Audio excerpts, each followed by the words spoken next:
Hi hello welcome back to Suchi Lakshman 888 YouTube channel. ಇದು ಬಂದುಬಿಟ್ಟು ಸಂಡೇನ log ಆಗಿತ್ತು. ಆ್ಯಂಡ್ ಏನಪ್ಪ ಹೂವು ತೋರಿಸ್ತಿದ್ದಾರೆ ಅಂತ ಅಂದ್ಕೊಳ್ತಾ ಇದ್ದೀರಾ? ಏನಿಲ್ಲ ಗಾಯ್ಸ್, ಅಪ್ಪ ಅವರು ಊರಲ್ಲಿರೋ ಗಂಗಮ್ಮ ದೇವಸ್ಥಾನಕ್ಕೆ ಹರಕೆ ಮಾಡ್ಕೊಂಡಿದ್ರಂತೆ. ಸೊ ಅವರು ಹರಕೆ ತೀರ್ಸೋದಕ್ಕೆ ಅಂತ ಹೂವನ್ನೆಲ್ಲ ಹೊಲಿತಾ ಇದ್ದಾರೆ. ಮುಳ್ಬಾಗ್ಲಿಗೆ ಬಂದು ಬೇಕಾಗಿರೋ ಐಟಮ್ಸ್ ಎಲ್ಲ ತಗೊಬಂದರು. ಬಾಮ್ಮ ಹಂಗೆ ನಾನು ಆಮೇಲೆ ಬಿಡ್ತೀನಿ ಅಂತ ನನ್ನನ್ನು ಕರ್ಕೊಂಡೋದ್ರು. ಆ್ಯಂಡ್ ಅಮ್ಮ ಬಂದುಬಿಟ್ಟು ಶಿವರಾತ್ರಿ ಹಬ್ಬ ಇದೆ ಅಂತ ಎಲ್ಲ ಫುಲ್ ಕ್ಲೀನ್ ಮಾಡ್ಕೊಂಡಿದ್ದಾರೆ. ಒಬ್ಬರೇ 2 to 3 ಡೇಸಿಂದ ಒಬ್ಬರೇ ಎಲ್ಲ ಕ್ಲೀನ್ ಮಾಡ್ಕೊಂಡಿದ್ದಾರೆ. ತುಂಬಾ ಕ್ಲೀನಾಗಿ ಇಟ್ಕೊಂಡಿದ್ದಾರಲ್ಲ ಗೈಸ್. ನಮ್ಮಮ್ಮ ಅವತ್ತು ತುಂಬಾ ನೀಟ್ನೆಸ್ ಜಾಸ್ತಿ. ಆ್ಯಂಡ್ ಹಾಗೆ ಬಂದುಬಿಟ್ಟು ಇನ್ನು ಮುಳ್ಬಾಗ್ಲಿಂದ ಫುಲ್ಲು ಟಯರ್ಡಾಗಿ ಹೋಗಿತ್ತು ನನಗೆ. ಬಿಸಿಲು ಬೇರೆ ಫುಲ್ಲು ಹೆವಿ ಬಿಸಿಲಿತ್ತು. ಆ್ಯಂಡ್ ನಮ್ಮ ಮನೇಲಿ ಏನೇ ಇದ್ದರೂ ಏನಿಲ್ಲ ಅಂದರು, ಮಜ್ಜಿಗೆ ಮಾತ್ರ 100% ಮಿಸ್ ಅಂತೂ ಮಾಡೋದಿಲ್ಲ.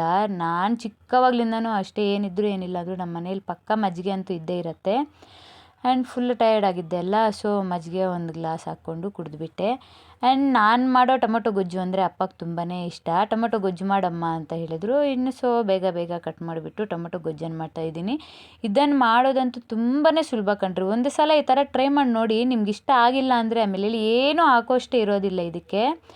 ಬರೀ ಈರುಳ್ಳಿ, ಬೆಳ್ಳುಳ್ಳಿ, ಜೀರಿಗೆ ಸ್ವಲ್ಪ, ಮೆಣಸಿನ್ಕಾಯಿ, ಉಪ್ಪು, ಟೊಮೊಟೊ ಇವೆಲ್ಲ ಆಗಿಬಿಟ್ಟು ಒಗ್ಗರಣೆ ಇಟ್ಕೊಂಡು ಚೆನ್ನಾಗಿ ಕುದಿಸ್ಕೊಂಡು ಸ್ವಲ್ಪ ಬರೀ ಕುದೀತಾನೆ ಸ್ಮ್ಯಾಶ್ ಆಗೋಗಬೇಕು. ಆ ಥರ ಕುದಿಸ್ಕೊಂಡು ಲೈಟಾಗಿ ಒಂದೇ ಒಂಚೂರು ಸ್ವಲ್ಪ ಈ ಮನೇಲಿ ಸಾಂಬಾರು ಪುಡಿ ಇರುತ್ತಲ್ಲ ಅದನ್ನು ಆ್ಯಡ್ ಮಾಡಿಕೊಂಡು ಕೊತ್ತಂಬರಿ ಹಾಕಿದ್ರೆ ಅಷ್ಟೇ ಗಾಯ್ಸ್, ಮುಗೀತು. ಇದು ಟೊಮೊಟೊ ಗೊಜ್ಜು ನಾನು ಮಾಡೋ ವಿಧಾನ. ಆ್ಯಂಡ್ ಫೈನಲ್ಲಿ ಬಂದುಬಿಟ್ವಿ. ಇದೇ ನಮ್ಮ ಊರಿನ ಗಂಗಮ್ಮ ದೇವಸ್ಥಾನ. ಇದು ಸುಮಾರು ಜಾಸ್ತಿ ವರ್ಷಗಳ ಮುಂದೆನೇ ಈ ಥರ ನಿಲ್ಲಿಸಿರೋದಂತೆ.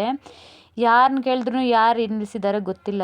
ಅಷ್ಟು ಪುರಾತನ ಕಾಲದ್ದು ಇದು. ಆ್ಯಂಡ್ ಪ್ರತಿಯೊಂದು ಏನಾದರೂ ಮಾಡಬೇಕಂದ್ರೆ ಊರಲ್ಲಿ ಪ್ರತಿಯೊಂದು ಮಾತಾಡ್ಬೇಕಂದ್ರೂ ಏನೊಂದು ಮಾಡ್ಬೇಕಂದ್ರೂ ಹಬ್ಬಗಳು ಯಾವುದೇ ಆಗಲಿ ಇಲ್ಲಿ ಇದ್ರ ಮುಂದೆನೇ ಮಾಡ್ತಾರೆ. ನಮ್ಮೂರಲ್ಲಿ ರಾಮಕೋಟಿ ಅಂತೂ ಸಖತ್ತಾಗಿ ಮಾಡ್ತಾರೆ. ಆ ರಾಮಕೋಟಿ ಮಾಡೋದು ಕೂಡ ಈ ದೇವಸ್ಥಾನದ ಮುಂದೆನೇ. ಆ್ಯಂಡ್ ನೋಡಿ ಗಾಯ್ಸ್ ಈಗ ಹೇಗಿದೆ. ಆ್ಯಂಡ್ ನಾನು ಅಪ್ಪ ಅವರೆಲ್ಲ ಬಂದಮೇಲೆ ಇದನ್ನೆಲ್ಲ ಕ್ಲೀನ್ ಮಾಡಿ ಕ್ಲೀನಾಗಿ ನೀರು ಹಾಕೆಲ್ಲ ತೊಳೆದ್ಬಿಟ್ಟು ನೋಡಿ ಆಮೇಲೆ ಇದನ್ನು ಡೆಕೋರೇಷನ್ ಮಾಡಿರೋದು. ಆ್ಯಂಡ್ ಇದನ್ನೆಲ್ಲ ಅಲ್ಲಿ ಒಬ್ಬ ತಾತ ಇದ್ದಾರೆ, ಅವರೇ ಎಲ್ಲ ಡೆಕೋರೇಷನ್ ಮಾಡಿದ್ರು. ಆ್ಯಂಡ್ ಜೋಡಿಸಿರೋದು ಮಾತ್ರ ಹೂವುಗಳ ಕೆಳಗಡೆ ನಾನು ಜೋಡಿಸ್ಬಿಟ್ಟಿದ್ದೀನಿ. ಆ್ಯಂಡ್ ಅಪ್ಪ ಅವರು ನೋಡಿ, ಇಲ್ಲೇ ಅಪ್ಪ ಅವರಿದ್ದಾರೆ, ಅವರು ಪೂಜೆ ಮಾಡೋಕ್ಕೆ ಬಂದಿರೋದು. ಆ್ಯಂಡ್ ಹಾಗೆ ಇವರು ಬಂದುಬಿಟ್ಟು ನಮ್ಮಮ್ಮ ಅವರು. ಸೊ ಇದು ಇವತ್ತಿನ ಲಾಗ್ ಆಗಿತ್ತು ಗೈಸ್. ಹೇಗಿದೆ ಈ ಲಾಗ್ ಕಮೆಂಟ್ ಮಾಡಿ. ಮಿಸ್ ಮಾಡ್ದಿರಾ ಲೈಕ್ ಮಾಡಿ, ಶೇರ್ ಮಾಡಿ, ಸಬ್ಸ್ಕ್ರೈಬ್ ಮಾಡ್ಕೊಳ್ಳಿ ಅಂತ ಹೇಳ್ತಾ, ಆ್ಯಂಡ್ ಹಾಗೇ ನಮ್ಮೂರಿನ ಗಂಗಮ್ಮ ದೇವಿ ನಿಮ್ಮೆಲ್ರಿಗೂ ಒಳ್ಳೇದು ಮಾಡಲಿ ಅಂತ ಬಯಸ್ತಾ ಈ ಲಾಗ್ನ ನಾನು ಇಲ್ಲಿಗೆ ಎಂಡ್ ಮಾಡ್ತಾ ಇದ್ದೀನಿ.